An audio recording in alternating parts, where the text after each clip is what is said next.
Salut à tous, bienvenue donc sur l'Entrepreneur Lifestyle, épisode numéro 3, donc avec Thierry hashtag Henry, moi-même.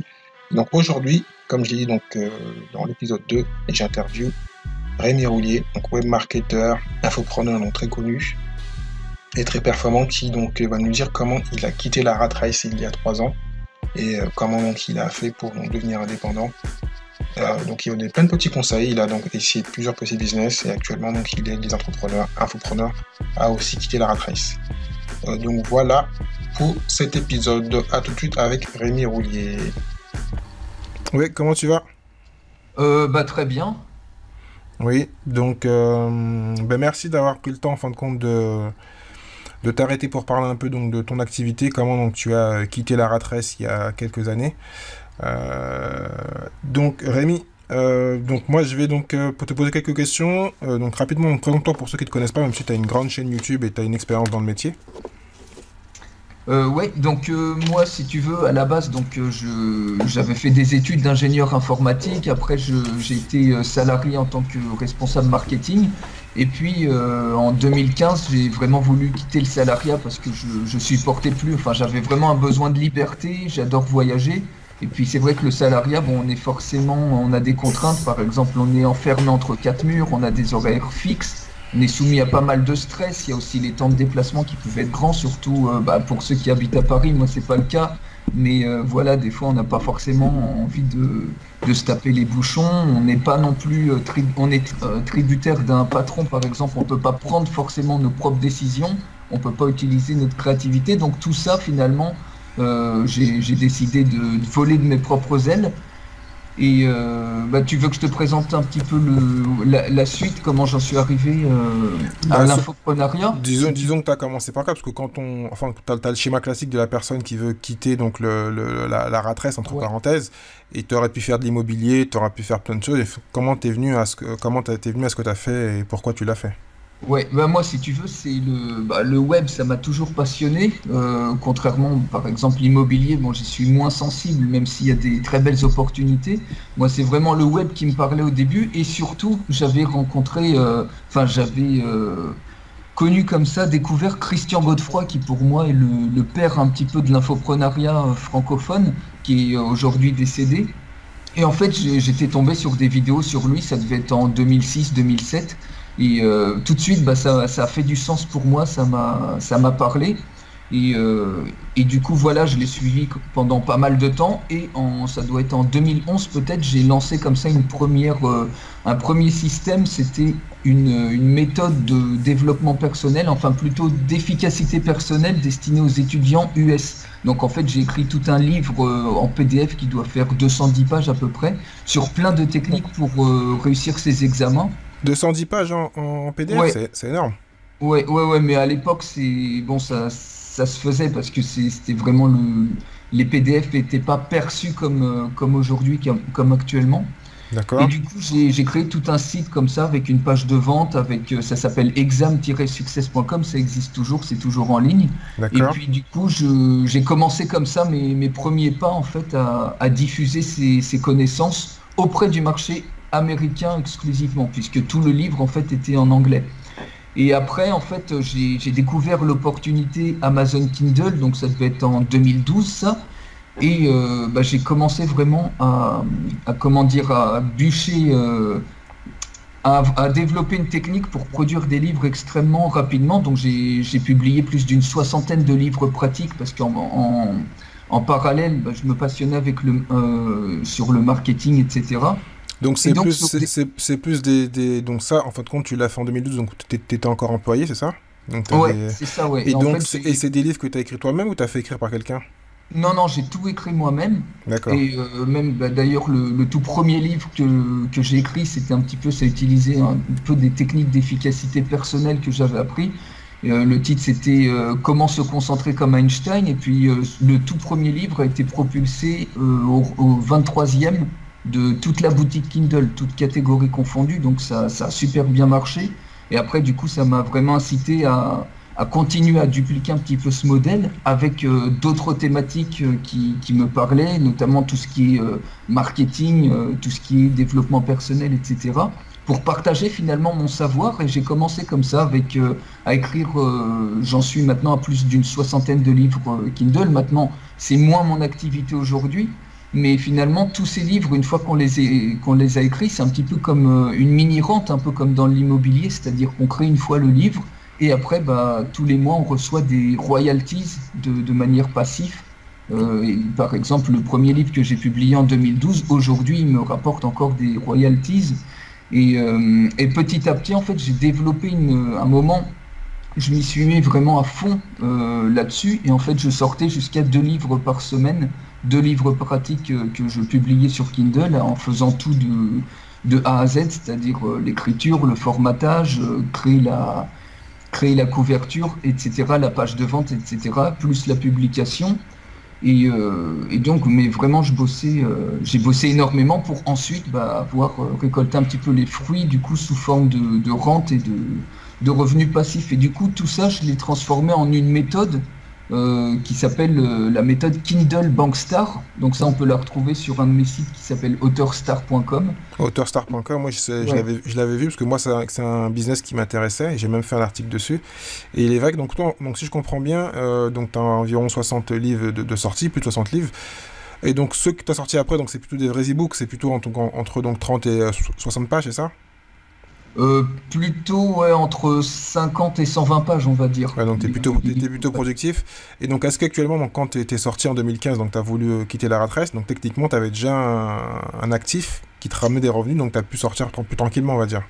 Voilà, c'est ça, parce que au final, je savais que, enfin, il faut d'abord, quand on est sur le web, bon, c'est vrai qu'il faut d'abord réussir à se construire quand même une audience et se faire connaître. Et du coup, je me suis dit que ça peut être un super moteur, le Amazon Kindle, vu que déjà on profite de la visibilité d'Amazon, qui est quand même le 5e site le plus visité en France et également dans le monde. Et du coup, le fait en plus de se positionner comme auteur, ça peut donner une preuve d'autorité supplémentaire. Donc ça me paraissait être le modèle de business parfait, puisque même en étant particulier, eh bien, on peut quand même se lancer sur Kindle. C'est d'ailleurs tous les particuliers, par exemple, tu vois, qui veulent trouver une maison d'édition, et puis souvent c'est super galère de trouver une maison d'édition. Et puis les auteurs comme ça, ils sont pas forcément bien payés, ils touchent peut-être que 5-10% au bout de 1 an quand leur livre est publié, et encore c'est si les éditeurs n'oublient pas de les payer. Donc c'est super galère, alors que vraiment cette plateforme Amazon Kindle, ça donne l'opportunité à n'importe qui de pouvoir se lancer comme ça, de partager son savoir sur une compétence, une passion qu'ils ont, et puis se lancer comme ça. Bah après, il n'y a Donc pas que ça, ça, donc il faut aussi ouais. connaître le marketing, parce que donc toi, donc, est-ce que ta compétence marketing t'a aidé, en fin de compte, à vendre plus facilement tes livres? Comme tu Oui, peux. si tu veux, c'est un petit peu comme toute compétence. Je me suis formé, j'ai acheté beaucoup de livres sur le sujet, j'ai suivi moi-même plusieurs formations auprès de marketeurs américains sur le sujet à l'époque, et en fait, j'ai tout transformé en une méthode, du coup, la méthode que je t'ai citée tout à l'heure, Kindle Bankstar, qui était un petit peu la synthèse de tout le processus que je faisais quand j'écrivais un livre, c'est-à-dire de l'écriture, de la création, par exemple, du titre, enfin de tout le contenu du livre finalement, comment je crée ma couverture extrêmement rapidement, comment je formatais tout ça et comment je publiais, c'est-à-dire avec une trame limite à recopier pour la page de vente, la recherche de mots-clés, la recherche de concurrence. Bref, c'est tout un système comme ça qui est simplifié étape par étape pour produire un livre de A à Z. Est-ce que donc toi, actuellement, tu conseillerais à une personne qui veut sortir de la rat race prendre la même méthode, parce que même si Kindle ça a un peu changé, on dit que c'est moins performant qu'avant, ou est-ce que tu feras autrement? Je pense que ça peut toujours être utile, ne serait-ce que, tu vois, pour se donner avoir une preuve d'autorité, parce que c'est vrai qu'à partir du moment où on sort un livre, eh ben, on n'est plus forcément perçu de la même manière. Donc ça, déjà, ça peut permettre, peut-être après, tu vois, en utilisant d'autres méthodes, par exemple des communiqués de presse ou autres, pour se faire connaître auprès des journalistes, et du coup, que ça rayonne davantage. Donc ça, c'est un petit peu, si tu veux, l'un des tremplins, parce que là maintenant, je m'y consacre beaucoup moins sur Amazon Kindle, parce que j'ai d'autres activités, mais j'en viens en fait, ça fait le lien justement pour se faire connaître.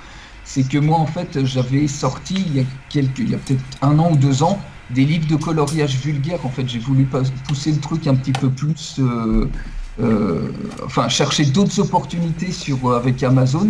Et en fait, tu as aussi les livres en papier, c'est-à-dire que maintenant, on peut en plus publier les livres au format papier, c'est-à-dire ce qui permet pour plein de personnes qui ne veulent pas acheter au format numérique, eh bien, il y a aussi beaucoup de clients, en plus pour un même contenu, de l'avoir au format papier. Et du coup, j'ai sorti des livres de coloriage vulgaire, donc ça, il n'y en avait pas, j'étais le premier à les sortir, c'est-à-dire pour se défouler et pour déstresser, c'est-à-dire qu'en gros, on colorie des gros mots, quoi.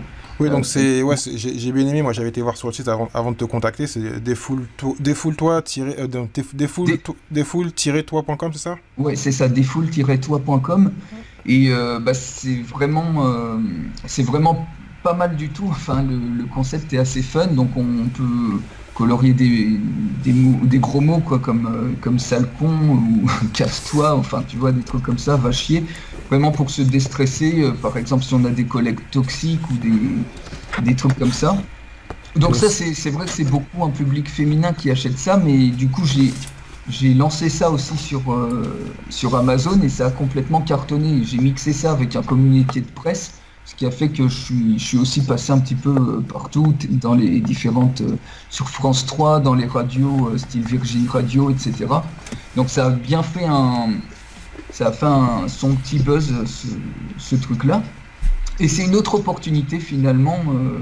Tu vois, il n'y a pas forcément que les livres Kindle. Ça, c'est un autre moyen, par exemple, de générer des rentes. Tu vois, par exemple, faire des livres de coloriage.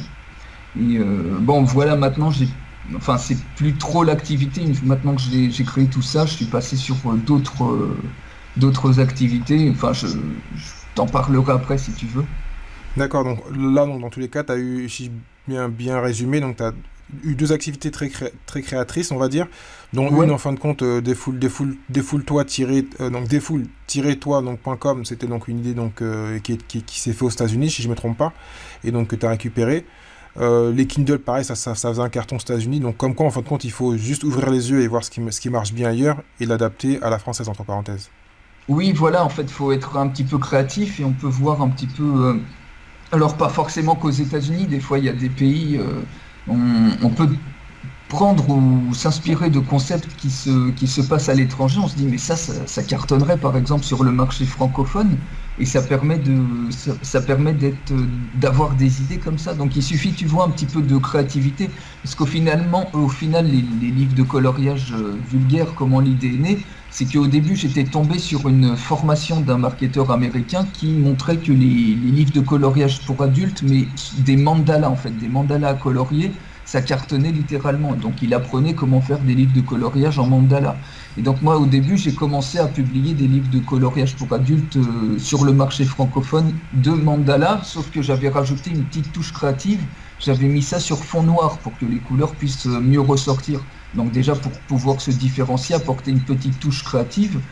Et en parallèle, après, j'ai fait un petit peu une étude de marché, voir ce qui cartonnait sur le marché US. Et j'étais complètement étonné quoi, de voir que les livres de coloriage, déjà qu'il y a un marché qui cartonnait, que les livres de coloriage qui marchaient le plus, c'était colorier des insultes, des gros mots. Donc je me suis dit, mais ça serait génial quoi, d'apporter ce concept sur le marché français. Et du coup, j'ai mixé le gros mot avec les fonds noirs, avec l'expérience que j'avais avant, et notamment sur Kindle pour écrire des pages de vente, etc. Et du coup, voilà, c'est un petit peu comme ça qu'est née l'idée Défoule-toi. Donc il suffit de savoir regarder aux bons endroits, d'être un petit peu créatif pour se constituer son propre modèle en fonction de ses patients, en fonction de ce qu'on aime faire aussi. Donc toi, ton premier partenaire, ça a été, enfin tes deux premiers partenaires, ça a été Amazon, on va dire, parce que Ouais, le premier Kindle et là ensuite encore Amazon. ouais. Donc des systèmes qui étaient un peu à la mode, donc un peu moins maintenant. Est-ce que donc toi, tu as pensé aux autres systèmes qui sont venus, Amazon FBA ou autres, ou sinon tu as préféré, comme j'ai vu un peu sur Internet, donc rester sur ta niche marketing, donc avec webmarketer français, Frenchy.com? Ouais, alors si tu veux, à un moment donné, j'avais fait un petit peu d'Amazon FBA, ouais. Et finalement, ça m'avait pas.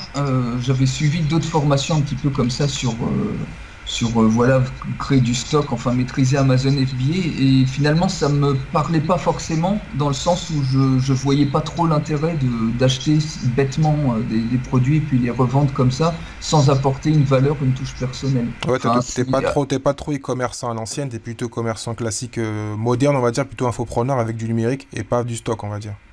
Dans ton oui, esprit, bah, ta façon de faire, c'est plutôt le numérique. ouais, alors déjà il y a ça, et en plus c'est que j'ai besoin d'exprimer une certaine créativité et surtout d'apporter de la valeur aux gens.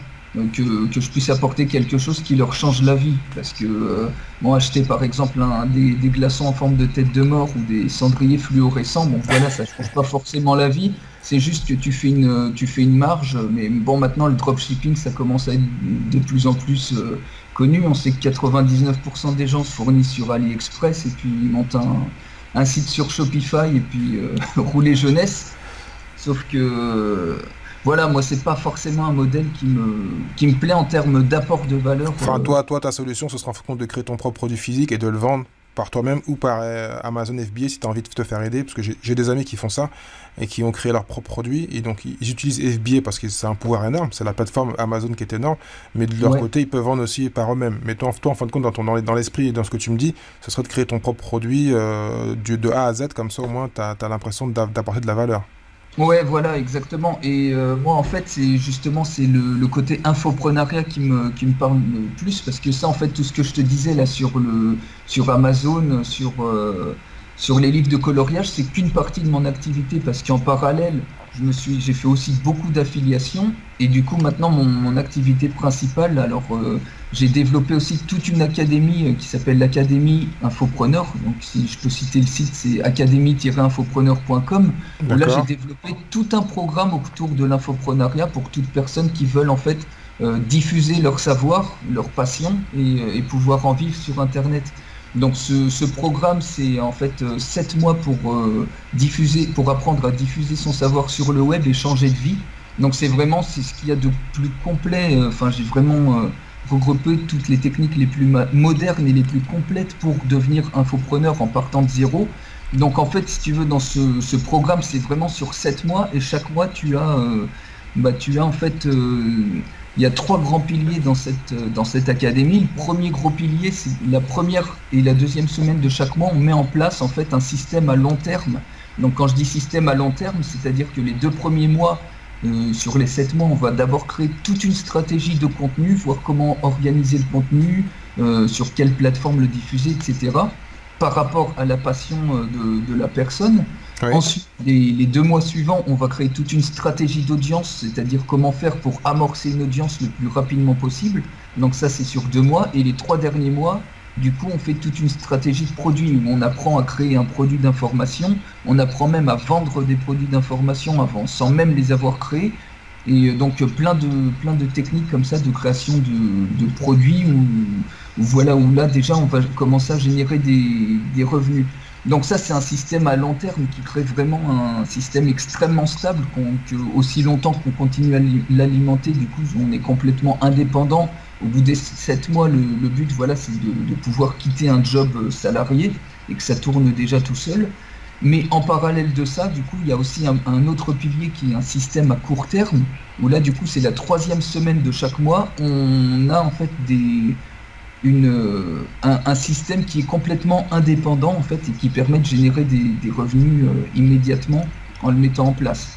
Donc ça permet d'avoir des revenus immédiats, contrairement au système à long terme où on prend le temps vraiment de construire, et c'est qu'au bout du 5e mois où là on va déjà développer une stratégie de création et de vente de produits.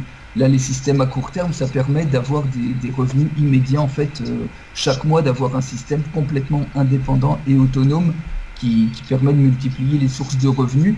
Et en plus de ça, il y a un 3e pilier, c'est la 4e semaine de chaque mois, qui me semble essentiel et on retrouve pas forcément ailleurs. C'est un pilier sur le leadership, c'est-à-dire tout ce qui est le mindset, qui est vraiment essentiel. Ça fait pour moi 80% de la réussite d'un infopreneur, notamment on fait tout un travail sur la clarté, c'est-à-dire savoir exactement pourquoi on s'engage.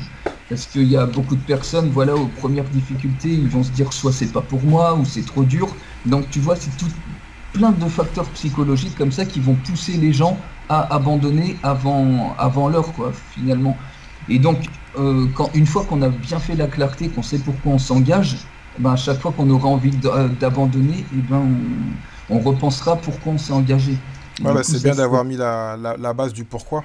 Parce qu'il y en a plein qui l'oublient, qui offrent beaucoup de techniques, mais qui oublient que la base, et moi c'est ce que je dis dans mon blog, parce que mon blog, le titre c'est business, immobilier et développement personnel, et j'appuie toujours sur la base, que si on n'a pas le socle comme un arbre qui a ses racines dans la terre, bah, ça sert à rien, quoi. On va faire des choses, mais on ne saura pas pourquoi, donc c'est très bien. Ouais. Et donc ça, en fait, c'est le fait de faire la clarté, c'est dès le premier mois d'entrée de jeu, on attaque avec ça, et après chaque mois, il y a un aspect spécifique du leadership, notamment le travail sur les émotions, gérer ses émotions, gérer ses peurs, gérer son entourage aussi, puisque voilà, il y a Jim Rohn aussi qui l'avait bien dit, c'est qu'on est un petit peu on tend à devenir la moyenne des 5 personnes avec qui on passe le plus de temps. Et donc il faut bien savoir s'entourer. Et par exemple, c'est vrai que si on a un conjoint ou conjointe qui est complètement qui nous dit que ce qu'on fait c'est des conneries et autres, qui ne nous soutient pas, c'est vrai que ça va être difficile d'être performant. Et toutes les peurs aussi à gérer. Par exemple, il y a plein de personnes qui veulent se lancer sur YouTube, mais ils ont peur de mal faire, ils ont peur de se lancer. Et tu vois, c'est autant de freins qu'il faut absolument lever pour pouvoir réussir. Et le seul moyen, c'est le développement personnel, le pourquoi et la formation, donc ce que tu proposes. Ouais. Donc c'est pour ça aussi. Donc c'est académie-infopreneur.com, c'est ça? Ouais, c'est ça, ouais. Donc ça, c'était un petit peu pendant... ça, je l'ai créé en fait cette année, parce qu'il y avait une grosse demande en termes d'infoprenariat, et puis pendant quelques années, du coup, les quelques années, ma chaîne YouTube, je l'avais créée en 2015, je crois. Et j'avais beaucoup parlé d'infoprenariat, j'avais aussi fait pas mal de vlogging pour montrer qu'on pouvait vraiment avoir un style, passer son temps aussi, enfin voyager, et puis voilà, vraiment profiter de la vie, se sentir libre, tout en exprimant sa propre créativité. Et maintenant que ça s'est créé, ça tourne automatiquement. Et ma grosse activité, en fait, mon gros focus maintenant, c'est tout ce qui est logiciel marketing, donc avec mon site phare qui est webmarketingfrenchy.com, où là je propose en fait des logiciels marketing qui sont hyper innovants, hyper puissants et qui sont complètement inédits en France. Et donc pour permettre à toute personne qui veut lancer une activité en ligne d'avoir des résultats qui devancent considérablement la concurrence, parce qu'ils vont aller beaucoup plus vite que d'acheter des formations pour se former, par exemple pour créer des publicités Facebook, ou par exemple pour créer des vidéos de produits. Et ben, il y a des outils qui existent qui leur permettent de créer des vidéos pour faire la promotion de leurs produits en seulement quelques clics, plutôt que aussi par exemple passer par une agence marketing qui va leur prendre 300 ou 400 euros pour chaque vidéo, pour chaque produit dont ils veulent faire la promotion. Là, ils peuvent avoir un outil à prix cassé, puis l'utiliser pour autant de vidéos qu'ils veulent, et faire la promotion, créer des vidéos professionnelles pour promouvoir leurs produits extrêmement facilement. Donc, c'est vrai que l'inconvénient, le problème, c'est que ce qui m'a te couper, c'est que souvent ces logiciels sont anglo-saxons. Donc, est-ce que là, tu as des logiciels français, ou sinon tu fais la traduction, tu fais des tutos pour pouvoir utiliser ces logiciels? Oui, alors, ce qu'il faut savoir, effectivement, tous ces logiciels, c'est souvent des outils qui cartonnent à l'étranger, notamment aux États-Unis.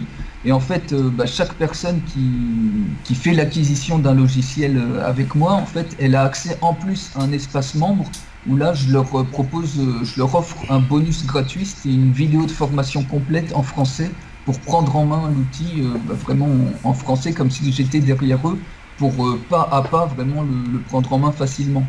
D'accord, donc c'est intéressant. Ouais. D'accord, donc ça c'est donc sur le site webmarketingfrenchy.com. Ouais, voilà. Donc, qui est lié à ta chaîne YouTube, c'est ça?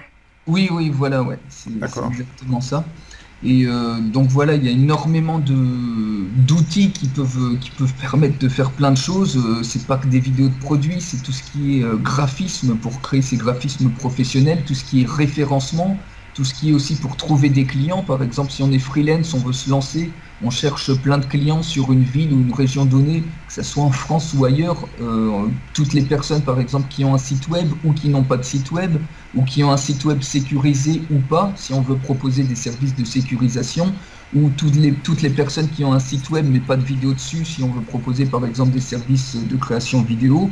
Donc il y a des outils pour gagner du trafic, pour trouver des produits de e-commerce gagnants sur des plateformes comme AliExpress par exemple, ou pour capturer des contacts, pour automatiser finalement, tu vois, toutes ces choses-là pour que la personne ensuite puisse se focaliser à 100% sur la création de contenu et pas perdre de temps dans des choses qui n'ont pas forcément lieu d'être, tu vois. Bah, c'est vrai qu'on est vraiment dans une période charnière, on va dire, du business en ligne. C'est qu'il y a tellement de systèmes pour automatiser, il suffit de choisir les bons et puis on peut quasiment gagner 50 à 100 000 euros de plus parce que on est focus sur son cœur de métier, on va dire. Donc il faut vraiment les connaître. Donc parfait, donc j'ai fait un petit récapitulatif. Donc tu as toujours pour ceux qui veulent apprendre donc tout ce qui est Kindle et investissement donc sur Amazon et Kindle Publishing, donc ils peuvent aller donc sur ton site. Donc c'est kindlebankstar, c'est ça, .com? Ah non, c'est auteurstar.com. Ah donc auteurstar.com, heureusement que je l'ai précisé. Ensuite donc ceux qui veulent donc acheter donc tout ce qui est donc bande dessinée donc pour se défouler, donc c'est défoule-toi.com, c'est ça? Ouais, c'est ça, livre de coloriage adulte vulgaire. Et pour ceux donc qui veulent devenir infopreneur, donc académie-infopreneur.com. Ouais, c'est voilà. ça. Et donc là, ceux qui veulent donc connaître les bons outils donc d'automatisation, donc ils vont donc sur webmarketingfrenchy.com. Ouais, c'est ça, Frenchy IE à la fin. IE.com, donc parfait. Donc là, on a plein d'outils pour ceux qui veulent, comme donc Rémi, quitter la rat race. C'était donc le but de ce podcast. Donc je vais finir par 5 questions. Donc pour savoir où tu en es, où est-ce que tu vas. Donc quel est le business dont tu rêves à part celui que tu fais actuellement? Comme je vois que tu as toujours plein d'idées, donc je pense que tu en as d'autres qui vont venir.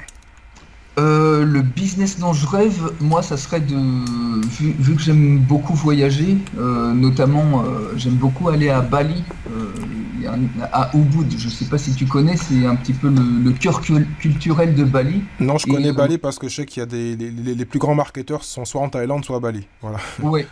Et là-bas, du coup, à Ubud, il y a un espace de coworking qui est absolument génial. Pour moi, c'est le meilleur au monde. J'en ai vu pas mal, notamment en Thaïlande et ailleurs. Et celui-là, j'adore, il est tout en bambou et vraiment super écolo. Il s'appelle Hubud, Hubud.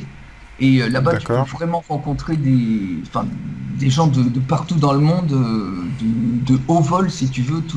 Tous les midis, tu as une conférence pour apprendre, pour te former sur une thématique donnée que des gens qui sont un petit peu aussi bien infopreneurs, enfin des gens qui bossent sur le web partagent comme ça. Et il y a énormément de qualité là-bas en termes de personnes qu'on peut rencontrer. Et moi, j'adorerais en fait mon projet, c'est de peut-être créer, tu vois, une sorte de mini-école intensive sur une semaine, par exemple, à m'entourer avec d'autres marketeurs et trouver peut-être une île, alors je sais pas, La Réunion ou Bali ou autre, pour passer une semaine vraiment intensive pour former les gens, par exemple, à l'infoprenariat et qu'ils repartent en ayant un business complet clé en main qui tourne, avec une formation intensive, avec moi, avec d'autres marketeurs qui sont aussi spécialisés dans leur domaine. Bon, ben, le message a été entendu dans le podcast. Hein. Si qui sont intéressés, qui te rejoignent. Et puis, moi, dans tous les cas, je serai le premier client. C'est pas un problème. Surtout si j'arrive à trouver. Si tu arrives à nous faire un prix pour l'hébergement et le vol, je viens tout de suite. Ok, avec plaisir. Donc, ensuite, donc, oui, une autre chose aussi dans laquelle j'aimerais bien évoluer, parce que finalement, le marketing en ligne, tout se fait sur Internet. C'est aussi, pourquoi pas, tu vois, donner des conférences plus en physique, speaker, par exemple, pour inspirer les gens, pour inciter vraiment les gens que c'est vraiment possible aujourd'hui de quitter la rat race. D'accord. Donc ça, c'est aussi un endroit où j'aimerais bien, vers lequel j'aimerais bien me diriger aussi, donner des conférences plus en physique. À bon entendeur, donc ceux qui écoutent le podcast, qui veulent le transférer ou indiquer qu'on a un nouveau speaker qui veut faire web marketing et du business en général, pourquoi pas. Donc ensuite, quelle est ta meilleure expérience en tant qu'entrepreneur ou investisseur? Ma meilleure expérience, je te dirais que je peux pas répondre à ça parce qu'en fait chaque expérience, chaque mini business qu'on lance, c'est une aventure en soi.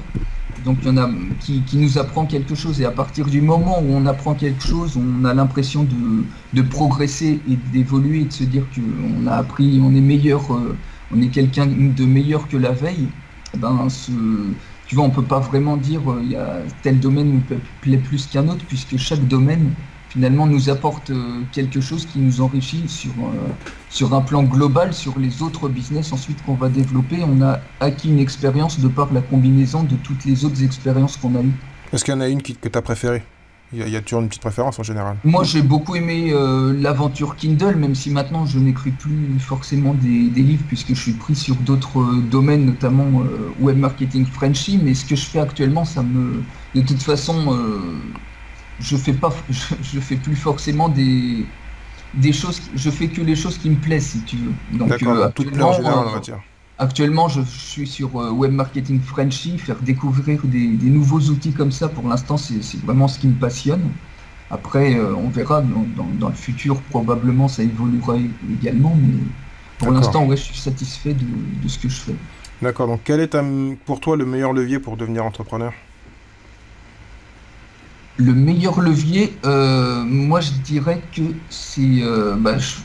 je repars encore sur le mindset, parce que finalement le mindset c'est un truc qui changera pas malgré. On sait que le monde d'Internet c'est un monde qui bouge extrêmement vite, c'est-à-dire qu'aujourd'hui c'est peut-être YouTube, c'est peut-être Facebook, demain on sait pas du tout comment ces plateformes vont évoluer, et le seul socle finalement qui ne bouge pas, c'est le mindset. Faut vraiment savoir avoir cette faim au ventre un petit peu d'avoir envie de réussir, de savoir pourquoi on s'engage. Et après, finalement, si tu veux, la technique, le levier qu'on va choisir, c'est plus, ça fait peut-être que 20% du job, parce que voilà, on se forme, le côté technique c'est 20%, mais le mindset, c'est-à-dire trouver du temps, s'allouer du temps, ne pas abandonner malgré les obstacles, c'est ça qui va faire qu'un entrepreneur va réussir sur le long terme. Parce qu'il ne faut pas miser sur le court terme et se dire au bout d'un mois, bah merde, ça marche pas, et du coup j'abandonne tout. Il faut aussi garder le focus, c'est-à-dire l'un des gros problèmes qu'ont aussi les gens qui veulent se lancer, c'est qu'ils regardent et cherchent 36 000 opportunités. S'ils commencent à suivre 20 marketeurs par exemple, ils vont recevoir 20 emails par jour, donc chaque email va leur proposer une opportunité différente. Donc s'ils se lancent, beaucoup de personnes se lancent un petit peu, ils vont faire 3-4 jours une opportunité, puis 3-4 jours une autre, etc. Et au final, ils vont jamais aller à l'aboutissement, achever chacune des opportunités.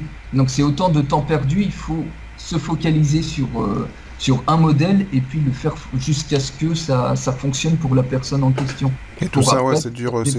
Et tout ça, c'est grâce au pourquoi, ouais. Quand on sait ce qu'on veut, Ouais. on a plus de facilité à avancer. Comme on dit, le pourquoi et tout ce qui est mindset, c'est un peu comme un GPS. On se met une adresse et on va y aller automatiquement parce que dans le cerveau, c'est marqué qu'on veut réussir et on veut aller à ce point-là et on ira à ce point-là, tout simplement. Ouais, c'est exactement ça. C'est en fait une décision. Il faut pas croire qu'il faut 5 ans pour prendre une décision. Une décision, ça se prend en un claquement de doigts, ça se prend en une seconde, une fraction de seconde. Et après, par exemple, tu vois, c'est comme une boussole en fait. À partir du moment où tu prends une décision, tu as ta boussole qui est aiguillée vers la direction. Et après, c'est à toi effectivement de faire le chemin pour atteindre cette direction. Mais une fois que tu as pris la décision, c'est quelque part tu as focalisé ta boussole sur la direction que tu veux atteindre. Et après, une fois que tu es focalisé, il faut tout le temps garder cet axe pour ensuite pouvoir voir chaque pas que tu fais, que ça te rapproche un petit peu plus vers ton objectif final. Ok. Donc, quel est le livre que tu conseillerais à tout entrepreneur et pourquoi? Alors, moi, le livre, c'est celui qui m'a le plus inspiré, c'est La semaine de 4 heures de Tim Ferriss. D'accord. Que j'ai absolument adoré. C'est un petit peu lui aussi qui m'a poussé à montrer que c'était bien possible de réussir sur le web. Il explique son expérience, il explique plein de trucs dans ce livre. C'est une vraie bible de l'infopreneur, quoi, pour moi. Enfin, Bah, de la personne qui veut monter une activité en ligne. Comme beaucoup de webmarketeurs ou d'e-commerçants, ouais, c'est souvent le livre qui est cité. Si c'est pas Ouais. ça, c'est Père riche, Père pauvre, donc c'est l'un ou l'autre. C'est ce que je dis souvent. Donc, et la dernière question, quelle est la compétence que tu rêves d'avoir et que tu n'as pas encore? La compétence, ça serait plus développer mes capacités de speaker en physique. J'en ai parlé un petit peu tout à l'heure, mais j'ai pas encore fait de conférence en physique et j'aimerais bien me tourner aussi en partie par là parce que je trouve que c'est pas mal aussi de rencontrer les gens en physique. Alors je le fais sur certains salons des entrepreneurs ou certains salons spécialisés sur le marketing en ligne. Mais c'est vrai, être speaker par exemple dans un TEDx, tu vois, Oui. ça pourrait me plaire. Bah, on m'a toujours dit quoi, que la scène, c'est un moment d'échange avec le public. En plus, tu as la réaction tout de suite. Donc, et surtout, on dit souvent, parce que moi, j'ai fait beaucoup de développement personnel, Ouais, et on dit souvent, parce que moi, j'ai lu beaucoup de livres et écouté beaucoup d'audio, et j'ai fait des scènes. Et c'est vrai que les scènes, comme on est tous ensemble, on est dans une salle, il y a 5, 2000, 3000 personnes. Et c'est vrai qu'on dit que c'est là un endroit où il y a souvent le plus de déclic, parce qu'on est tous ensemble, tous motivés, la même motivation, on a un speaker façon Tony ouais, Robbins ou je ne sais pas qui, et en fin de compte on est là et on sort de là et voilà, c'est parti. Et c'est vrai. on a la flamme sacrée, il y aura jamais de Ouais. retour en arrière. Ouais, il y a une énergie incroyable qui se dégage et qu'on garde des jours après quand on assiste à ce genre d'événement. Et c'est pour ça que ouais, le présentiel, la scène, ça m'attire aussi énormément pour ça. Bon, ben j'espère que ce sera au prochain interview, donc tu me parleras de ça, tu auras commencé ta scène ou on t'aura invité grâce au podcast. Donc merci pour tout. Donc Ouais, merci. je répète donc les sites et ensuite je vais te laisser le dernier mot. Donc webmarketingfriendship.com, webacademy-infopreneur.com, Default. Non, c'était pas Web Academy, c'était academy-infopreneur.com. Voilà, heureusement que tu es là pour me reprendre. Donc default-toi.com, autheurstar.com. Donc 4 sites donc pour ceux qui veulent donc sortir de la rat race. Donc je te laisse le dernier mot. Le dernier mot, bah, c'est pour toute personne finalement qui a envie de se lancer, notamment sur le web. Bah, voilà, c'est de savoir pourquoi vous vous engagez et surtout à partir du moment où vous prenez cette décision comme cette boussole, cette direction, surtout ne lâchez pas tant que vous n'avez pas réussi. Parce que finalement, on n'a jamais échoué tant qu'on n'a pas abandonné. C'est-à-dire qu'il peut se passer certaines périodes où on ne va pas forcément travailler sur son business, mais à partir du moment où on ne décide pas d'abandonner clairement, eh bien on n'a pas échoué. Donc c'est juste des contretemps, mais dans tous les cas, il faut pas lâcher si vous êtes convaincu que c'est ça que vous voulez, quoi. Tout à fait, je confirme. Moi, c'est vrai que c'est une phrase que je me répète souvent, c'est tant qu'on n'abandonne pas, on peut pas perdre. Donc si on continue à rouler, on est obligé d'aller quelque part. Donc bon. Ouais. Merci pour tout, Rémi. Merci beaucoup, Thierry. Et j'espère donc que tous les projets vont décupler x10 et que grâce au podcast, on va t'inviter à différents événements et que tout le monde ira te voir. Donc grand merci, puis je te dis à très bientôt donc sur tous tes sites. Ça marche, Thierry. Merci beaucoup à toi. Ciao. Salut. Merci à Rémi Roulier donc d'avoir pris le temps donc de nous donner des conseils donc pour quitter la rat race. Donc épisode 3 terminé. Donc le prochain épisode, on change un peu donc de domaine, on reste toujours dans le domaine du business, mais là donc on parle plutôt donc d'investissement immobilier, donc avec Anicet Onvo que vous connaissez aussi, qui a une chaîne YouTube et un business et des sites internet. Donc il va donc nous parler donc de quitter la rat race et donc d'entrepreneur lifestyle avec l'immobilier. Voilà, donc merci à tous. N'hésitez pas donc à télécharger les épisodes. Vous enregistrez entre parenthèses sur les plateformes Stitcher, iTunes, toutes les plateformes de podcast, et à me suivre donc sur le vlog, ma chaîne YouTube, et sur mon blog thierry-du6henry.fr. À très bientôt pour l'épisode numéro 4. Ciao.